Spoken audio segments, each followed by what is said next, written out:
আলহামদুলিল্লাহ রব্বানা লাকাল হামদ হামদান কাসীরান তাইয়িবান মুবারাকান ফীহি ইয়া রাব্বি লাকাল হামদু কামা ইয়ানবাগি লিজালালি ওয়াজহিকা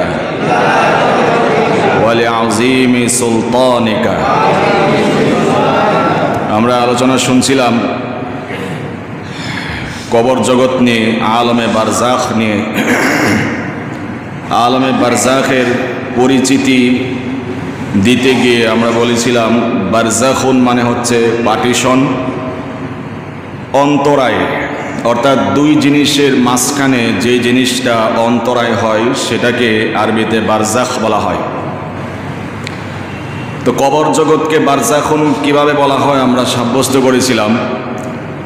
কবর এমন একটি জগতের নাম যেই জগতের এই পাশে আছে ইহকাল, ওই পাশে আছে পরকাল। আল্লাহ চাহে তো আমরা সময়ের সংক্ষিপ্ত পরিসরে আলামে বারজাখ থেকে হাসর এবং হাসর থেকে পরবর্তী যাত্রা জান্নাত জাহান্নাম এই বিষয়ের উপরে ধারাবাহিক আলোচনা করব। আল্লাহ আমাদের সবাইকে তৌফিক দান করুন এবং শেষ পর্যন্ত আমরা বলতে পারি, শুনতে পারি, পরিপূর্ণ সুস্থতার নিয়ামতে আল্লাহ আমাদেরকে আবৃত্ত করে নেন। কবর জগতের বিষয়টি এমন ছিল, আল কবরু রাওদাতুম মিন রিয়াদিল জান্নাহ। আল্লাহর হাবিব সাল্লাল্লাহু আলাইহি ওয়াসাল্লাম ঘোষণা দিচ্ছেন যে কবরের মানজিলটা এটা হয়তোবা কারো জন্য জান্নাতের বাগান হবে, অথবা আও হুফরাতুম মিন হুফারিন নার, কারো কারো জন্য আলমে বারজাখ কবরের জগৎ জান্নাতের বাগান হবে না, বরং জাহান্নামের টুকরা হবে। নাউজুবিল্লাহ। কবর জগতের খণ্ড খণ্ড কিছু শাস্তির কথা আমরা শুনেছিলাম, যেগুলো আমরা সকলেই জানি, জানা থাকার কথা, জানা আছে অবশ্যই। এরপরেও আলোচনা কেন হওয়া দরকার, মুযাকারা কেন হওয়া দরকার, তার কারণ হচ্ছে আমরা ভুল পথে আছি, ভুল মতের উপরে আছি। এই ভুলগুলো আমাদের সকলের ভাঙুক, সঠিক পথকে আমরা আঁকড়ে ধরতে পারি এবং মানজিলে মাকসাদ পর্যন্ত আমরা পৌঁছতে পারি। এই কারণে জানা কথাগুলো আবার রিপিট করা, আবার মুযাকারা করা, এটা একমাত্র উদ্দেশ্য।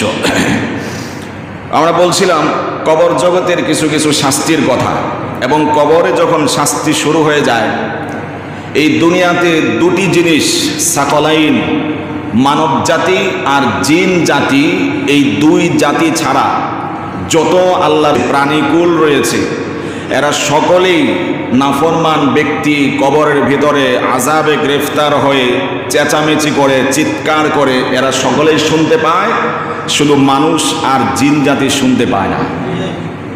কারণ শাস্তি, প্রতিদান আমাদের জন্য নির্ধারণ করা হয়েছে। আমরা যদি সেগুলো শুনতে পাই তাহলে ধারণ ক্ষমতা ওরকম আমাদের থাকবে না। জিন্নাতেরও হিসাব নিকাশ রয়েছে, তাদেরও ধারণ ক্ষমতা থাকবে না। আল্লাহ রাব্বুল আলামিন সিক্রেট রেখেছেন, হাইড করে রেখেছেন এই দুই জাতি থেকে কবর জগতের চেঁচামেচি, চিৎকার এবং গুরুতর শাস্তির ভয়ানক পরিণতিগুলো আল্লাহ রাব্বুল আলামিন এই দুই জাতি থেকে গোপন করে রেখেছেন।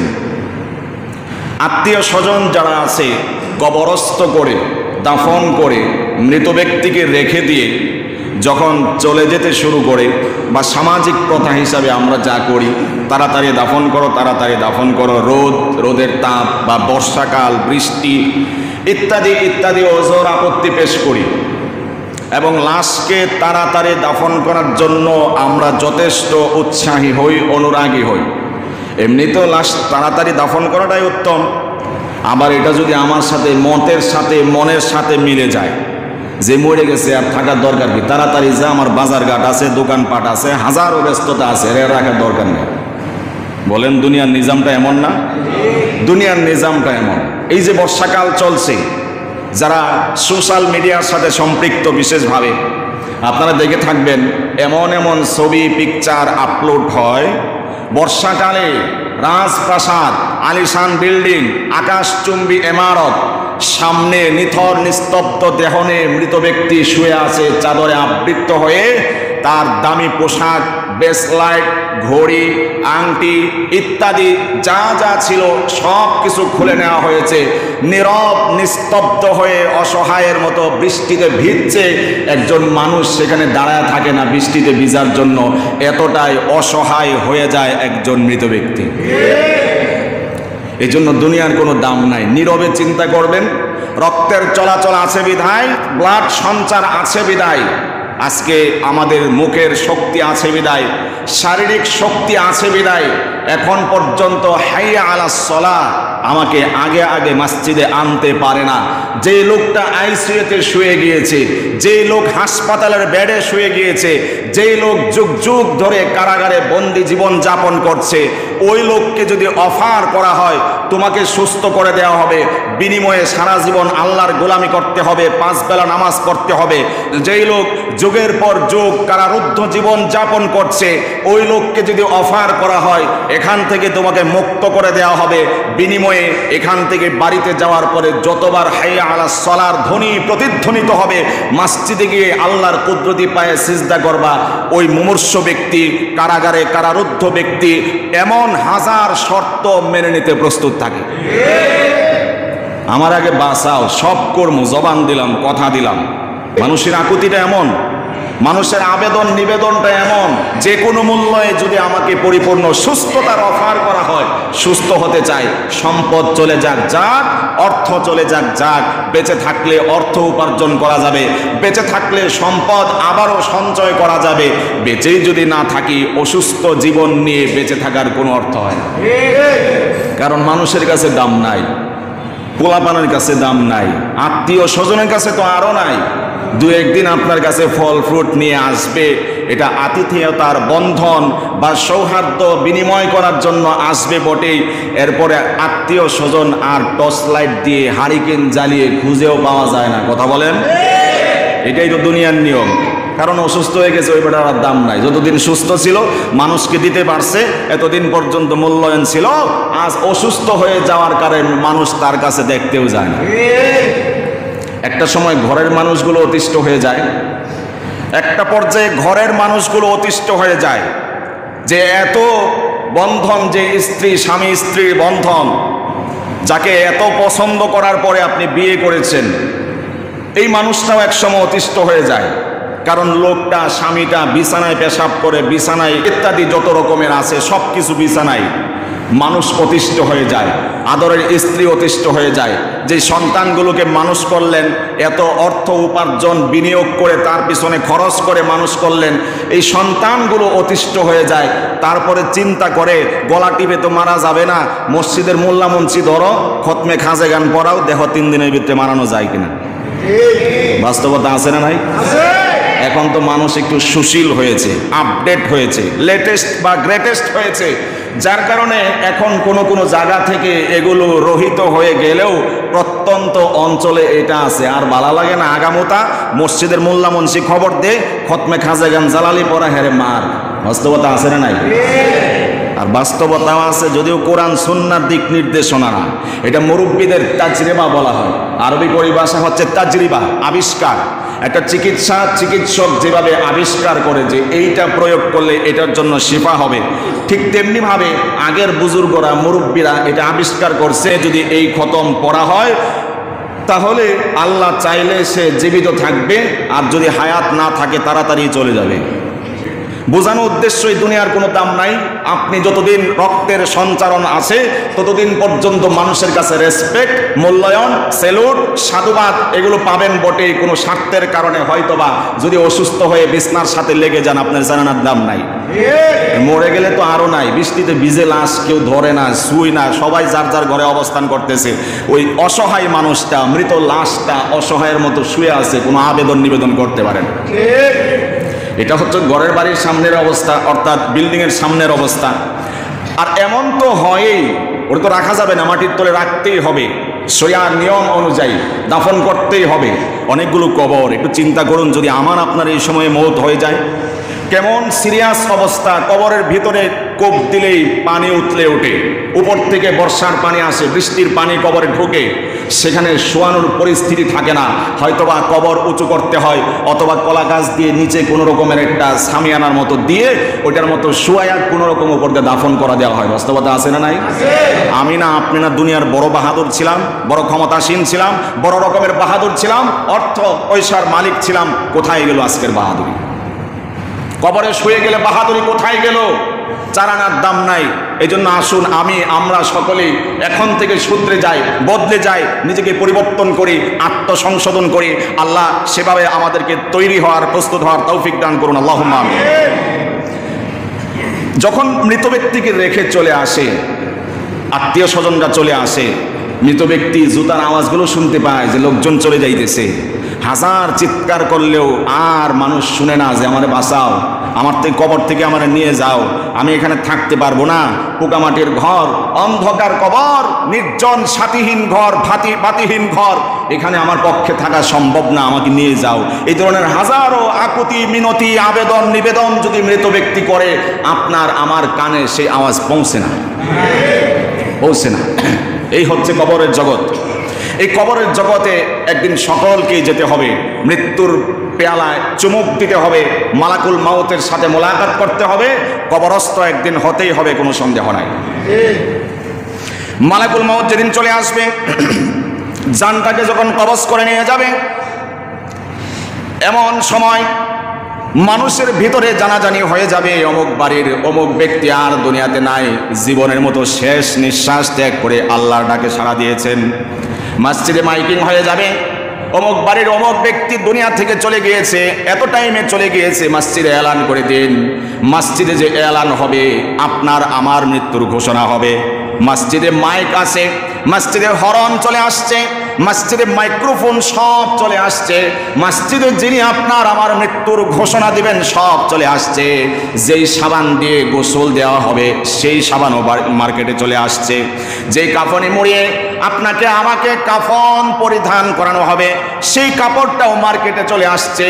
যেই খাটিয়ায় চড়িয়ে আপনাকে আমাকে কবরের পথের দিকে যাত্রা করানো হবে ওই কবরটাও তো মসজিদের নিচে আপনার আমার জন্য অপেক্ষা করছে। সব কিছু প্রস্তুত হয়ে গিয়েছে, আপনি আমি এখন পর্যন্ত সেই আল্লাহকে ভুলে আছি। কথা বলতে হবে, ঠিক কিনা? মসজিদে মাইকিং হয়ে যাবে, কেউ খাটিয়ার জন্য চলে আসবে, আবার কেউ সাবান ক্রয় করার জন্য চলে যাবে, কেউ গোলাপ জল, আতর, সুরমা এগুলো আনার জন্য চলে যাবে, বাঁশ ঝাড়ে কেউ চলে যাবে বাঁশ কাটার জন্য। সন্তান যাদেরকে রেখে গিয়েছেন হাউ মাউ করে কান্না করবে, বাবা বাবা বাবা বলে কান্না করবে, মা হারালে মা মা বলে কান্না করবে। সবাই সবার মতো প্রস্তুতি গ্রহণ করতে থাকবে। কেউ আবার চলে যাবে কবরস্থানে অনুমতি নেওয়ার জন্য, সেখানে কবর খননের জন্য কিছু মানুষ চলে যাবে, কবরটাকে সুন্দর করে খনন করা হবে। ওই মুহূর্তে আপনার আমার মতো নিরীহ আর নিস্তব্ধ মানুষ দুনিয়াতে আরেকজনও থাকে না। কথা বলতে হবে। মানুষ এমন অসহায় হয়ে যায়, মানুষ এতটাই নিঃস্ব হয়ে যায়, কোনো কিছু আর আবেদন চলে না, দরখাস্ত চলে না। মৃত্যুর সাথে যখন মোলাকাত হয়ে যায় সব কিছু বন্ধ হয়ে যায়।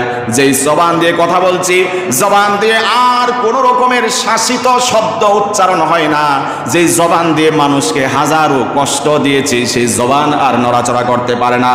যেই চোখ দিয়ে আল্লাহ রব্বুল আলামিনের হাজারো নাজ নেয়ামত উপভোগ করেছি সেই চোখ আর তাকাতে পারে না, সেই চোখের ক্ষমতাও বন্ধ হয়ে যায়।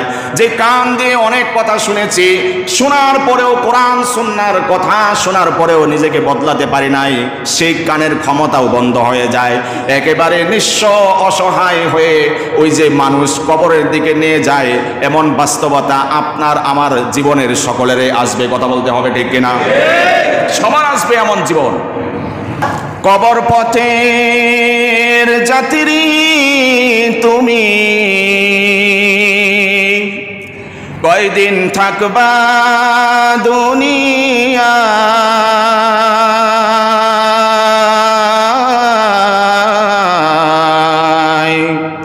আজরাইল তো তোমার পিছে ঘুরছে সর্বদাই। আজরাইল তো তোমার পিছে ঘুরছে সর্বদাই। কবর যে কঠিন মাকাম,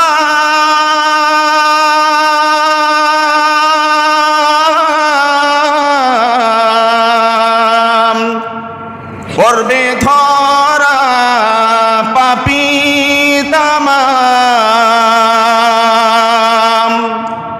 কবর যে কঠিন মাকাম,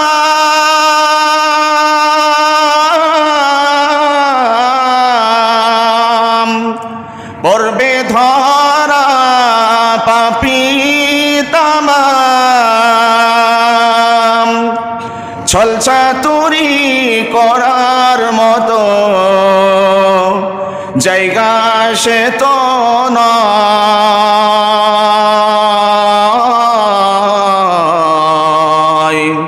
আজরাইল তো তোমার পিছে ঘুরছে সর্বদাই। আজরাইল তো তোমার পিছে ঘুরছে সর্বদাই।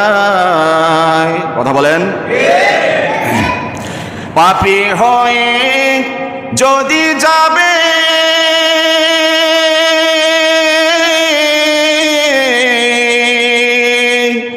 সুখের পরশ নাহি পাবে। পাপী হয়ে যদি যাবে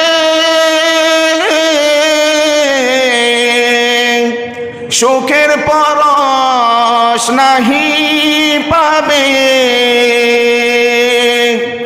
ওরে দাও দাও করে জ্বলবে আগুন, দাও দাও করে জ্বলবে আগুন, কোনো উপায় থাকবে না।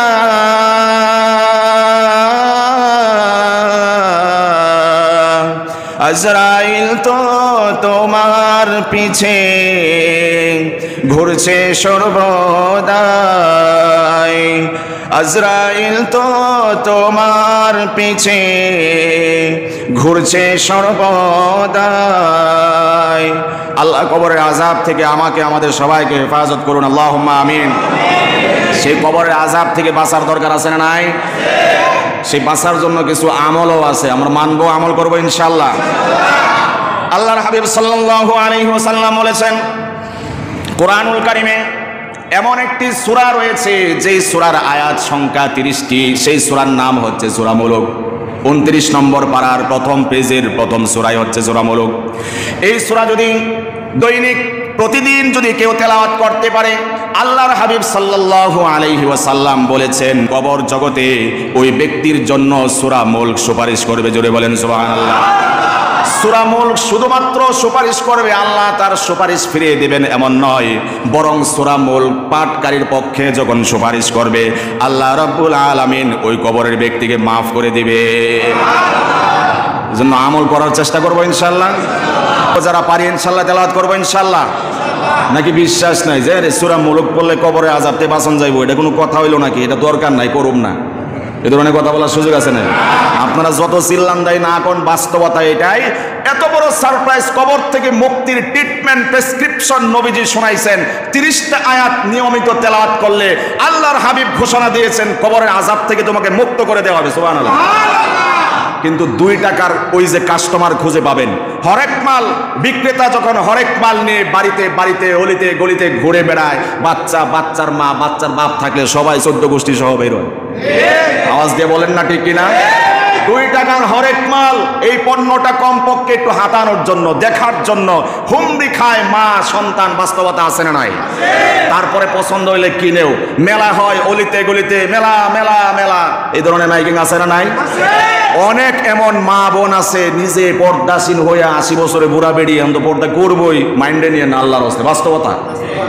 বোরকা পরিধান করেছে বুড়া বেড়ি, সন্তান 2-3টা, উঠতি বয়সের তরুণী কিশোরী, একেবারে সুন্দর সুদর্শন করে, আকর্ষণীয় আর আকৃষ্ট করে যুবক তরুণদের কিশোরদের মন জোগাতে পারে, এমন ভাবে সাজিয়ে গুছিয়ে নিয়ে যায় সন্তানদেরকে। বাস্তবতা আছে না নাই?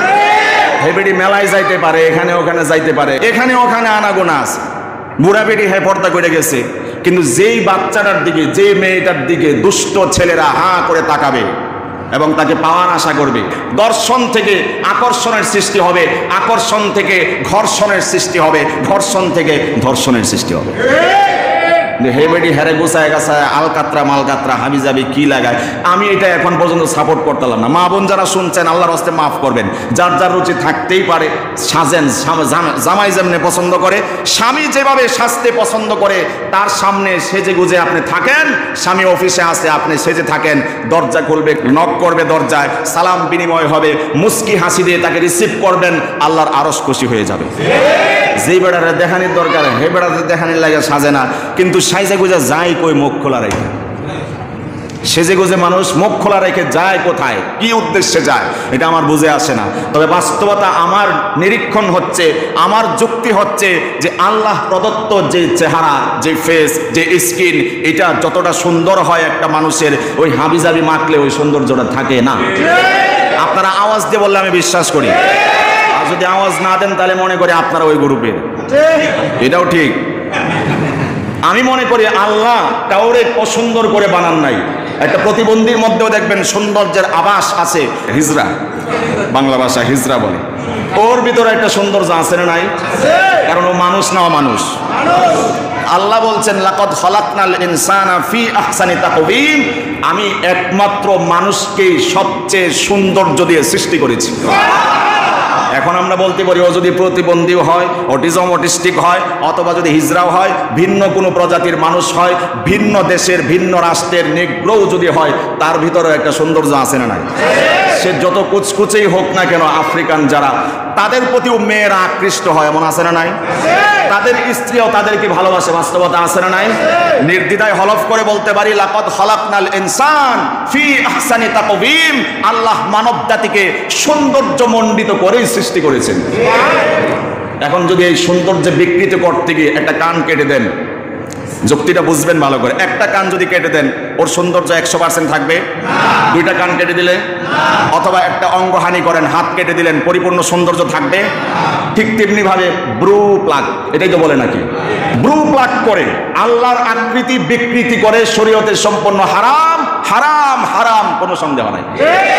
শুধু ঠিক করে না, আমল করবো ইনশাআল্লাহ। ব্রু প্লাগ এটারে কাইটা কুইটা ডিজাইন করে, মনে হয় এটারে ব্রু প্লাগ বলে। এগুলা ইসলামে সম্পূর্ণ নিষিদ্ধ, হারাম। যারা করছেন তারাও হারাম করছেন, যারা করে দিচ্ছেন তারাও হারাম করছেন। অনেকের কমন পড়ছে কিনা আবার আনাগোনা কথাবার্তা শুরু হয়ে গেছে, আল্লাহর রাস্তায় মাফ করবেন না। এগুলো হারাম, হারামটাকে আমরা হারামই জানবো ইনশাআল্লাহ। এরপরে আল্লাহর আকৃতিটাকে বিভিন্ন রকমের হাবিজাবি দিয়ে আরো বিকৃতি করা হয়েছে। এটা তার প্রেস্টিজ, তার রুচি। এখানে আমার রুচি ধরে না, আমার রুচিটা এটা ধরে না। আমার রুচি হলো যে আল্লাহ মানুষকে যে আকৃতি দিয়ে সৃষ্টি করেছেন এটাই সবচেয়ে উত্তম, সর্বোৎকৃষ্ট, চমৎকার। কথা বলেন? কিন্তু এখানে অন্য কিছু লাগাইলে আমার কাছে মনে হয় যে ওই সৌন্দর্য আর থাকে না। যে কথা বলছিলাম যে আমরা 2 টাকার কাস্টমার পাই, 2 টাকার একটা মাল ক্রয় করার জন্য কাস্টমার আছে না নাই? কিন্তু এত বড় প্রেসক্রিপশন করলেন হুজুর সাল্লাল্লাহু আলাইহি ওয়াসাল্লাম। সূরা মুলক কত নম্বর পারায় জানো? সবাই শুনে একটু, কত নম্বর পৃষ্ঠায় জানো? কয়টা আয়াত জানো?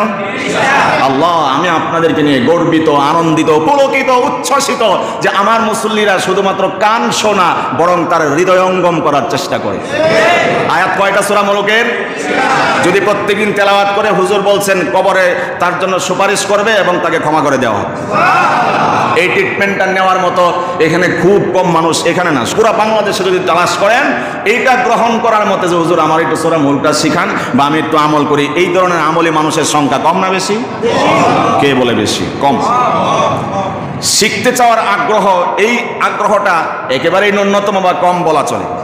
অথচ করোনা আমাদেরকে শিক্ষা দিয়েছে প্রোটেকশন কত প্রকার, কি কি, মাস্কের উপরে মাস্ক গ্লাভসের উপরে গ্লাভস, আবার বড় বড় পাঞ্জাবি পরে, ওটা জানি কি কয়, এব্রো। যাই হোক, তো একটার উপরে আরো একাধিক পড়েছে, এমনও আমরা বাস্তবতা দেখছি। 19 সাল থেকে বছর দেড় বছর আমরা এগুলো দেখছি। মাস্কের উপরে মাস্ক, এত সচেতনতা কেন? করোনা হ্যাঁ নাকের ভিতরে ঢুকে যাইব, এই জন্য এত প্রোটেকশন নেওয়ার পরেও মাস্ক লাগায়া মানুষ মারা গেছে, এমন নজির আছে না নাই? প্রোটেকশন নিয়েও যদি করোনার হাত থেকে রক্ষা পাওয়া না যায়, আল্লাহর কসম করে বলতে পারি, নামাজ নামের প্রোটেকশন যদি না থাকে, আল্লাহর জাহান্নাম থেকে মুক্তি পাওয়া যাবে। সেখানে নামাজটাই হবে চাবিকাঠি জান্নাতে যাওয়ার। এই প্রোটেকশন নাই, সারা জীবন মুয়াজ্জিন হাইয়া আলাস সালাহ, কোনোদিন কি মসজিদে আজান বন্ধ থাকে নাকি? এক মুয়াজ্জিন মারা গেলে বিদায় হলে আরেকজন এসে তারপরে জনম ভর চলতেই থাকে হাইয়া আলাস সালাহ ধ্বনি প্রতিধ্বনি। কিন্তু আমরা অনেকেই সে ঘুমে বিবরই থাকলাম। একদিন খবর আসে ওই লোক আর ঘুমেতে উড়ে নাই, শেষ, মাইকিং করে দেন। আছে না বাস্তবতা? আরে ভাই, আমি আর কোন ভাষা দিয়ে বুঝবো? এখন তো হুঁশিয়ার হওয়া দরকার, এখন তো মসজিদের দিকে অগ্রগামী হওয়া দরকার। হেলায় খেলায়, অবহেলায়, উদাসীনতায়, গাফলতিতে জীবনের বড় অংশ চলে গিয়েছে। আর কবে আপনি বুঝবো? রাত 2টা-3টা পর্যন্ত সজাগ থাকি, মোবাইলের ডিসপ্লেতে আপনি অযথা বিনা পয়সার ডিউটি করি, রাত ভর ডিসপ্লের সাথে আমি সম্পৃক্ত থাকি। আজান যখন হয়ে যায় আস্তে করে মোবাইলটা রেখে ঘুমাই, আর অফিসের যখন টাইম হয় ঠিক টাইমে ঠিকই গিয়ে উপস্থিত। এর চেয়ে নিমক হারামি, অকৃতজ্ঞতা আর কিছুই হতে পারে না।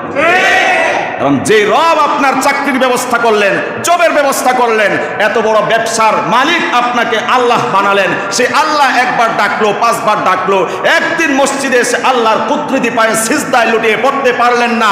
আর সেই অফিস টাইম, বৃষ্টি বাদল ঝড় তুফান ঝঞ্ঝা বায়ু যা কিছুই আসুক, কোনো কিছুই আমাকে ফেরাতে পারে না। জাস্ট টাইমে গিয়ে মালিকের সামনে অফিসে গিয়ে ঠিকই উপস্থিত হই। এবার নিজেকে প্রশ্ন করেন, আমি কৃতজ্ঞ না অকৃতজ্ঞ? সবাই একটু হলফ করে বলেন যে আমি কৃতজ্ঞ না অকৃতজ্ঞ?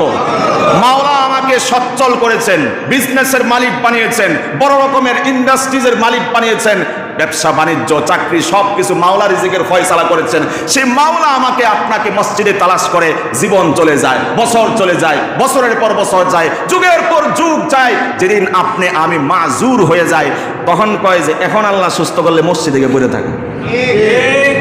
যখন সুস্থ রেখেছিলেন তখন কি করেছি আমরা যুবক ভাইরা, তরুণ কিশোরেরা? তোমাদের ভিতরে উন্মাদনা তৈরি হয়, উৎসাহ উদ্দীপনা তৈরি হয়। এটা মজা করে অনেক সময় বাচ্চাদেরকে বলি যে কিরে মসজিদে আওয়াজ পরীক্ষা আছে নাকি? কারণ স্কুলে যখন পরীক্ষা শুরু হয় বাচ্চাদের ভিতরে অনুপ্রেরণা আছে, মসজিদমুখী হয়। কথা বলেন? সবার বিশ্বাস আছে যে মসজিদে গিয়ে আল্লাহর কাছে চাইতে হবে, আল্লাহ যদি না দেয় কলম চলবো না, 1000 কমন পড়লেও। কথা বলেন ঠিক কিনা? কারণ আল্লাহ যদি কলম বন্ধ করে দেয়, সকালে পড়ে গেছে, কমনও পড়ছে কিন্তু ব্রেইনে নাই, কলম চলে না। তো ওরাও বিশ্বাস করে যে পরীক্ষায় ফেল করানো, পাস করানো, কৃতকার্য হওয়া না হওয়া কার হাতে? ভাই, এটা তো দুনিয়ার পরীক্ষা। যতদিন পরীক্ষা চলে তুমি আল্লাহর সিজদা দাও, এরপরে তোমার আর এলাকায় খুঁজে পাওয়া যায় না। আসল পরীক্ষা তো সেখানে রয়ে গিয়েছে। সেই পরীক্ষার জন্য কতটা আমি তৈরি হয়েছি, প্রস্তুত হয়েছি, নিজেকে প্রশ্ন করো। তো ওই যে মাস্ক প্রোটেকশনের জন্য আমরা যথেষ্ট উদ্যমী হয়েছিলাম, যথেষ্ট অনুরাগী হয়েছিলাম। আর একজন যদি মুসাফা করতে, আমার জীবন কাহিনী বলছিলাম, বেটার জন্য এত দোয়া করলাম, এরপরে বেটা বাড়িতে আইসে। আর এক মসজিদের কথা বলি, বাড়িতে আসছে, আমি ঈদের দিন স্বাভাবিক আমাদের হাতটা আগে চলে, যেহেতু 15-20 বছর পর্যন্ত সালামের প্র্যাকটিস করে আমরা বড় হই, সেই 0 ক্লাস থেকে একদম শেষ পর্যন্ত মুরব্বী, দাড়িওয়ালা, টুপিওয়ালা, উস্তাজ, শিক্ষক সামনে পড়লেই আমরা সালাম অটোমেটিকলি মুখ দিয়ে চলে আসে। এটা তো সালাম নিবেদনের পরে হাতটাও সামনে চলে যায়। হে বেটা আস্তে করে হাতটা লুকায় গেছে, কিল্লাগে হেরে করোনা ভাইরাসে খায়া লাগবে। ইমাম সাহেবের হাতে বলে করোনা ভাইরাস হয়ে গেছে। কয়জন ইমাম মারা গেছে? আমরা জবাব দেন। ইমামরা 5 বেলা কমপক্ষে, আপনারা এখন 20 সেকেন্ড মনে হয় ঘষাঘষি করার কথা বলছিল, হ্যাঁ 20 সেকেন্ড পর্যন্ত হাত ধৌত করুন। আর বেটা ইমাম সাহেবরা, নামাজিরা, মুসল্লিরা, মুক্তাদিরা প্রত্যেক দিন কমপক্ষে 5 বেলা হাত পাও সব ধৌত করুন। আর শুধু হাত না, তো হাত প্রথম ধুইছেন অন্যগুলার সাথে পানি অ্যাডজাস্ট করার জন্য, একবার ধোয়া পড়েছে, আবার যখন নাকে পানি দিলেন আবারও হাত ভিজলো, মুখে পানি দিলেন আবারও হাত ভিজলো, তারপরে কোনো ধৌত করলেন আবারও হাতে পানি নেওয়া হলো। তোমার 20 সেকেন্ডের থিওরি আমি মানি না। আমি পাক্কা মুসলমান যদি হতে পারি, মুমিন যদি হতে পারি, তোমার থিওরি আর থিসিস আমার কোনো দরকার নাই। আল্লাহ এবং তার রাসূল যে থিসিস আমাকে শিক্ষা দিয়েছেন, এর চেয়ে উত্তম থিসিস আর কিচ্ছু হতে পারে। তো সূরা মুলক সেই পাওয়ার আছে না নাই? আপনার প্রোটেকশন দিয়ে যদি করোনা ঠেকানো যায়, তারপরেও যায় না। অনেকে যেটি মারা গেছে বেশিরভাগই মাস্ক সহই মারা গেছে। আমরা তাদেরকে ইনসাল্ট করছি না, ভর্ৎসনা বা তিরস্কার করছি না, বোঝাতে চাই করোনার জন্য হাজার প্রোটেকশন নিয়েও বাঁচতে পারে নাই। আর জাহান্নাম থেকে বাঁচার জন্য আল্লাহ এবং তার রাসূল সাল্লাল্লাহু আলাইহি ওয়াসাল্লাম হাজারো ট্রিটমেন্ট, হাজারো প্রেসক্রিপশন করেছেন, দিক নির্দেশনা দিয়েছেন। সেগুলো যদি না মানি তাহলে আল্লাহর আদালতে ছাড় পাওয়া যাবে না, জাহান্নাম ছাড়া উপায় থাকবে। আরো একটি আমল হুজুর সাল্লাল্লাহু আলাইহি ওয়াসাল্লাম শিক্ষা দিয়েছেন কবর থেকে বাঁচার জন্য। কমপক্ষে আমরা এইটুকু যদি মুখস্থ রাখতে পারি, আল্লাহুম্মা ইন্নী আউযু বিকা মিন আযাবিল কবর। সকলে পড়ছি, আল্লাহুম্মা ইন্নী আউযু বিকা মিন আযাবিল কবর। এইটুকু মুখস্থ করলে অনেক সময় দরকার নাকি? অনেকভাবে কিন্তু এটি বললে আপনারা কষ্ট পাইবেন। বিভিন্নভাবে আমরা কিন্তু সময় নষ্ট করি, আকাশের দিকে তাকিয়ে শোক টান দিয়ে বিভিন্নভাবে চায়ের স্টলে বা বিভিন্ন অলিতে গলিতে সময় নষ্ট হয় না? এইভাবে আমাদের হেলায় খেলায় সময় ঠিকই নষ্ট হয়, কিন্তু এইটুকু দোয়া কি মুখস্থ করা যায় না? কে পারবেন একজন শোনেন একটু কষ্ট করে? পরিবার ওরে সবাই দিয়ে পারে, মাশাআল্লাহ। আল্লাহ এদের উসিলা আমাদের সব মুক্তাদি মুসল্লিকে কবরের আযাব থেকে মুক্ত করে দিয়েন। জোরে বলেন আল্লাহুম্মা আমিন। এরপরে আরো আছে, ওয়ামিন আযাবি জাহান্নাম, আল্লাহ জাহান্নামের আগুন থেকে আমারে বাঁচাও। ওয়ামিন ফিতনাতিল মাহইয়া ওয়াল মামাত, জীবনের ফিতনা মরণের ফিতনা থেকে আপনি আমাকে বাঁচান। ওয়ামিন শাররি ফিতনাতিল মাসিহিদ দাজ্জাল, মাসিহে দাজ্জাল যে আছে তার ফিতনা থেকে আমাকে বাঁচান। হুজুর সাল্লাল্লাহু আলাইহি ওয়াসাল্লাম এই দোয়া বেশি বেশি পড়ার জন্য তালকিন করেছেন। তো এই দোয়া যদি বেশি বেশি পড়তে পারি ইনশাআল্লাহ আল্লাহ রাব্বুল আলামিন কবরের আযাব থেকে আমাদেরকে মুক্ত করবেন ইনশাআল্লাহ। কবরের জগৎ আলামে বারজাখ শেষ হলো। আলামে বারজাখের পরের জগৎ কি জগৎ বলেন তো আপনারা? কবরের পরের জগৎটার নাম কি জানো? কোন কাল? পরকাল। তো পরকালের হাসর নামের একটা প্রেক্ষাপট আছে, সেখানে বিচার আচার হবে। সেই বিচার আচারের দিন মানুষ পলায়ন করবে, মানুষ বাঁচার চেষ্টা করবে। ইয়াকুলুল ইনসান ইয়াউমা ইযিন আইনাল মাফার, আজকে কই পালায় কই পালায়, হাইউতাস করবে, মানুষ দৌড়াদৌড়ি করবে। নাফরমানেরা আপনার ছোটাছুটি করবে, তালাশ করবে, রাস্তা খুঁজে পাবে না। আল্লাহ রাব্বুল আলামিনের পক্ষ থেকে আওয়াজ দেওয়া হবে, আইনাল মাফার কাল্লা লা ওয়াজার ইলা রাব্বিকা ইয়াউমা ইযিনিল মুস্তাকার। পালানোর কোনো রাস্তা নাই, চতুর্দিক থেকে তোমার রব পরিবেষ্টন করে রেখেছেন। সেদিন পালানোর রাস্তা থাকবে না। চতুর্দিক থেকে যখন বেষ্টন করে রাখা হবে, পালানোর আর কোনো পথ আর উপায়ন্তর থাকবে না। এমন সময় আল্লাহ রাব্বুল আলামিন আওয়াজ করে বলবেন, লিমানিল মুলক, লিমানিল মুলকুল ইয়াউম, আজ রাজত্ব কার, ক্ষমতা কার? আল্লাহ রাব্বুল আলামিন প্রশ্ন ছুড়ে দিবেন, লিমানিল মুলকুল ইয়াউম, আজকে ক্ষমতা কার বলো? একমাত্র ক্ষমতাধরের ক্ষমতাধর যিনি, তিনি কে? চিল্লায় বলতে হবে। আল্লাহ রাব্বুল আলামিন এমন আওয়াজ করবেন, মানুষ হাই হতাশ করবে, বিচার শুরু হয়ে যাবে। ইয়াউমা ইয়াফিরুল মারউ মিন আখিহি, বন্ধু বন্ধু থেকে ছুটে পলায়ন করবে, ভাই ভাইকে ছেড়ে পলায়ন করবে। ওয়া উম্মিহি ওয়া আবি, সন্তান তার মাকে বাবাকে, বাবা মা তার সন্তানকে ছেড়ে পালিয়ে যাবে, নিজ নিজ পালানোর রাস্তা তালাশ করবে সকলে। ওয়া সাহিবাতিহি ওয়া আখিহি, বন্ধু বান্ধব ভাই যারা আছে একে অপর থেকে পলায়ন করার চেষ্টা করবে। কোনো দিকে আর রাস্তা খুঁজে পাওয়া যাবে না, রাস্তা খুঁজে পাওয়া যাবে না। চতুর্দিক থেকে গুঞ্জন উঠবে, ইয়া নাফসি ইয়া নাফসি ইয়া নাফসি, চতুর্দিক থেকে গুঞ্জন উঠবে। হঠাৎ করে একটি নির্জনে থেকে আওয়াজ ভেসে আসবে ক্ষীণ কণ্ঠে, রব্বি হাবলি উম্মতি, রব্বি হাবলি উম্মতি, রব্বি হাবলি উম্মতি। আয় আল্লাহ, গোটা কিয়ামতের ময়দান, হাসরের ময়দান আজকে বিভীষিকাময় মুহূর্ত বিরাজ করছে। আমার যত উম্মত রয়েছে, মেহেরবানি করে আমার উম্মতগুলোকে তুমি মাফ করে দাও। বিশ্বনবী ফেরেওয়ালা সেদিন সেই এক জায়গা থেকে আওয়াজ করে উঠবেন, সমস্ত হাসর ময়দানে শুধু নাফসি নাফসির আওয়াজ ধ্বনিত প্রতিধ্বনিত হবে। হঠাৎ করে নতুন আওয়াজ, নতুন একটি শব্দ ভেসে আসবে, রব্বি হাবলি উম্মতি, রব্বি হাবলি উম্মতি, ও আল্লাহ আমার উম্মতকে মাফ করে দাও। সুবহানাল্লাহ। এইভাবে মানুষ হিসাব নিকাশ যখন শুরু হবে, পালানোর চেষ্টা করবে। ও আম্মা মান উতিয়া কিতাবাহু বিশিমালি, যাদের আমল নামা ডান হাতে আসবে তাদের অবস্থা তো ভালো হবে, আর যাদের শিমাল বাম হাতে যাদেরকে আমল নামা দেওয়া হবে, আল্লাহ রাব্বুল আলামিন বলছেন ওয়া আম্মা মান উতিয়া কিতাবাহু বিশিমালি ফায়াকুলু ইয়া লাইতানি লাম উতা কিতাবিয়া ওয়া লাম আদরি মা হিসাবিয়া ইয়া লাইতাহা কানাতিল কাদিয়া। মানুষগুলো তখন বলা বলি করবে, আহারে আমার আমল নামা তো খুবই খারাপ, আমার রেজাল্ট খুব খারাপ এসেছে, এই আমল নামা যদি আমাকে দেখানো না হতো, মা আগনা আন্নি সুলতানিয়া, দুনিয়ায় থাকতে বড় রকমের আমি নেতা ছিলাম, বড় রকমের প্রভাবশালী ছিলাম, বড় রকমের ক্ষমতাসীন ছিলাম, মা আগনা আন্নি মালিয়া, আজকে আমার ধন সম্পদ কোনো কিছুই কাজে আসছে না, নেতাগিরি কোনো কিছুই আমার কাজে আসছে না, আমার ক্ষমতা, আমার সুলতানিয়াত, আমার বাদশাহী বাহাদুরি কোনো কিছুই আজকে কাজে আসছে না। এইভাবে যখন হায় হতাশ করতে থাকবে, মা আগনা আন্নি মালিয়া হালাকা আন্নি সুলতানিয়া খুযুহু ফাগুল্লু সুম্মাল জাহিমা সাল্লু, এমন অপরাধীদেরকে আল্লাহ রাব্বুল আলামিন ফেরেশতাদেরকে উদ্দেশ্য করে বলবেন, খুযুহু, এই অপরাধী নাফরমানীদেরকে গ্রেফতার করো, ধরো, পাকড়াও করো, ফাগুল্লুহু, গলায় রশি লাগাও, সুম্মাল জাহিমা সাল্লু সুম্মা ফি সিলসিলাতিন যারউহা 70 যিরাআন ফাসলুকু, 70 গজ বড় মাপের শিকল দ্বারা তাকে গ্রেফতার করা হবে কবরের হাসরের ময়দানে, গলার ভিতরে 70 গজ শিকল লাগিয়ে লাগিয়ে টেনে হেসে তাকে জাহান্নামের দিকে নেওয়া হবে। নাউজুবিল্লাহ বলেন। এই ধরনের আযাব থেকে আল্লাহ রাব্বুল আলামিন আপনাকে, আমাকে, আমাদের সবাইকে হেফাজত করুন, আল্লাহুম্মা আমিন। এইভাবে ধারাবাহিকভাবে আমরা হাসরের ময়দান পর্যন্ত উঠতে পেরেছি। এরপরে দ্বিতীয় পাঠ পুল সিরাত কায়েম হবে। পুল সিরাত ফারিকুন ফিল জান্নাহ ওয়া ফারিকুন ফিস সাঈর। হাসরের ময়দানে আল্লাহ রাব্বুল আলামিন বিচার কার্য সম্পাদন হওয়ার পরে ঘোষণা দিবেন, ডিক্লেয়ার দিবেন, ওয়ান্তাজুল ইয়াউম আইয়ুহাল মুজরিমুন, ও অপরাধীর গোষ্ঠী আলাদা হয়ে যাও। নাউজুবিল্লাহ। একসাথে নামাজ পড়লাম, একসাথেই আমরা চলাফেরা করলাম, হঠাৎ করে যদি দেখি এক ভাই ওয়ামতাজুল ইয়াউমা আইয়ুহাল মুজরিমিনের ঘোষণায় ঘোষিত হয়ে গিয়েছে, নির্দেশিত হয়েছে যে তুমি আলাদা হয়ে যাও, দুইজন একসাথেই নামাজ পড়লাম, একজনের নামাজ আল্লাহ কবুল করলো, বিনিময়ে জান্নাত দিল, আরেকজন জাহান্নামে চলে যায়, সেই দিন অবস্থাটা কেমন ভয়াবহ হতে পারে এটা এক্সাম্পল দিলে বুঝে আসবে।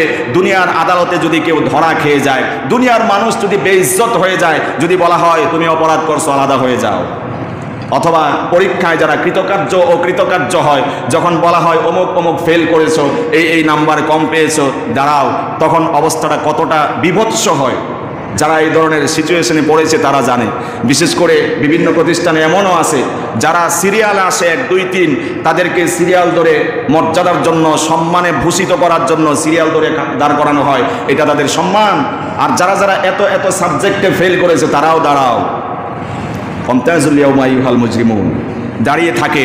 তাদের চেহারাটা সমস্ত শিক্ষার্থীরা দেখে যে এই লোকগুলা ফেল করছে, পরীক্ষায় ভালো পড়াশোনা করে নাই, ফেল করেছে, তাদের অবস্থাটা কেমন হয়। তারপরে আবার যেই কয় সাবজেক্টে ফেল করছো ওই সাবজেক্টেরগুলোর আলাদা মায়ের যেটা বেতের বাড়ি, সেগুলো অনেক প্রতিষ্ঠানে থাকে। তো এই যে ভয়াবহ বিভৎস অবস্থা, আল্লাহ রাব্বুল আলামিন হাসরের ময়দানে আমাদেরকে সেই ভয়াবহ বিভৎস অবস্থা থেকে আল্লাহ হেফাজত করুন, রক্ষা করুন, আমিন।